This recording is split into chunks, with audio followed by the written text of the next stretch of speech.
Bismillahirrahmanirrahim. Assalamualaikum warahmatullahi wabarakatuh. Alhamdulillah, alhamdulillahilladzi hadana li hadza wa ma kunna linahtadiya laula an hadanallah. Asyhadu an la ilaha illallah wahdahu la syarikalah wa asyhadu anna Muhammadan abduhu wa rasuluh. Amma ba'du. Segala puji bagi Allah, Rabb semesta alam, yang telah banyak sekali memberikan kenikmatan-kenikmatan kepada kita semua, yaitu salah satunya adalah nikmat sehat jasmani, yang sehingganya pada hari ini kita masih dapat bernafas dengan mudah. Dan tak lupa, sholawat serta salam semoga akan selalu tercurah limpahkan kepada Nabiullah Nabi Muhammad Sallallahu Alaihi Wasallam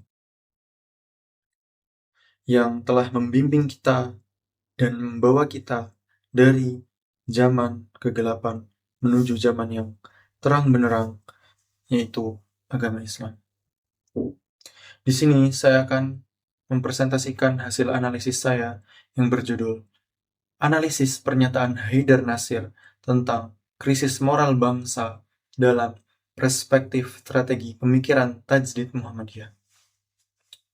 Haidar Nasir menyampaikan bahwa Indonesia sedang menghadapi krisis moral.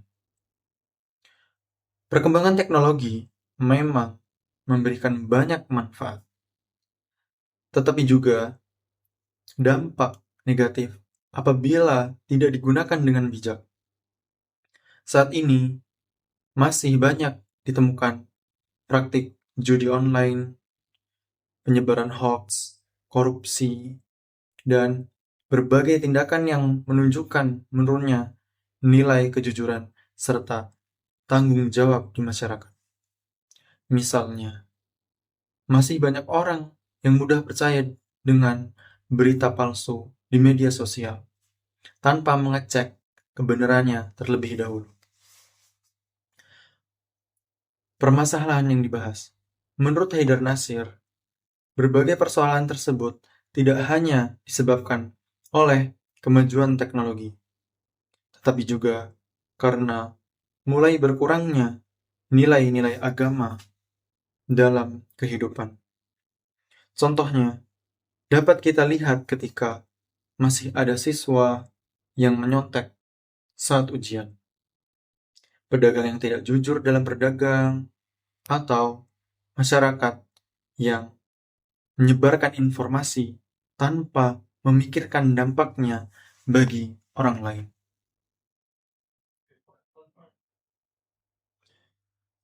Konsep Tajdid Muhammadiyah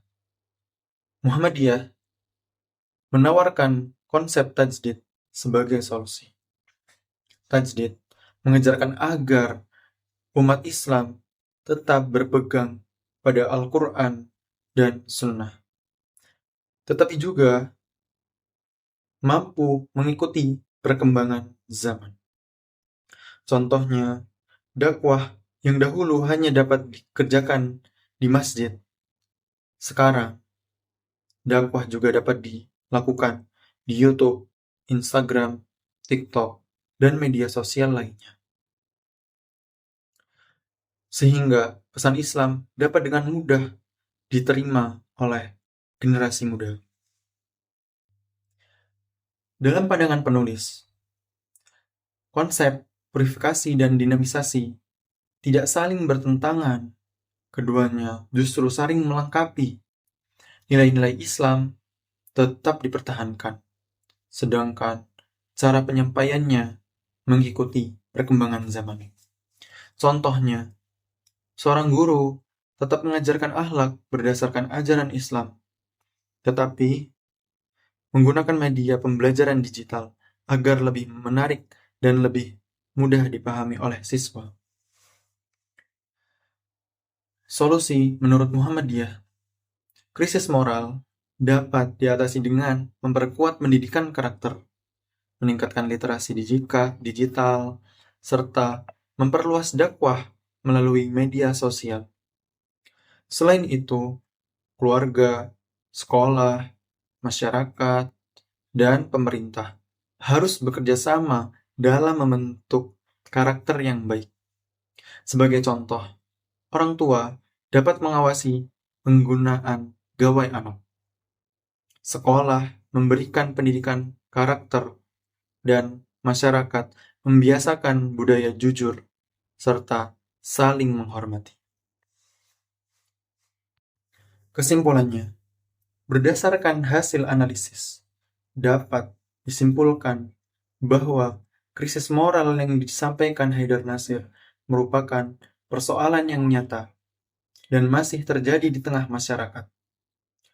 Berbagai masalah seperti judi online, korupsi, hoax, dan menurunnya kejujuran menunjukkan bahwa kemajuan teknologi harus diimbangi dengan nilai-nilai agama dan akhlak yang baik.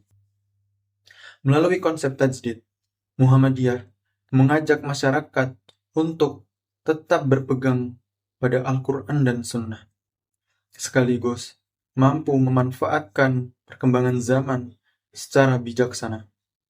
Dengan demikian, teknologi tidak menjadi penyebab kerusakan moral, tetapi juga menjadi sarana untuk menyebarkan ilmu, dakwah, dan nilai-nilai kebaikan. Menurut saya, solusi terhadap krisis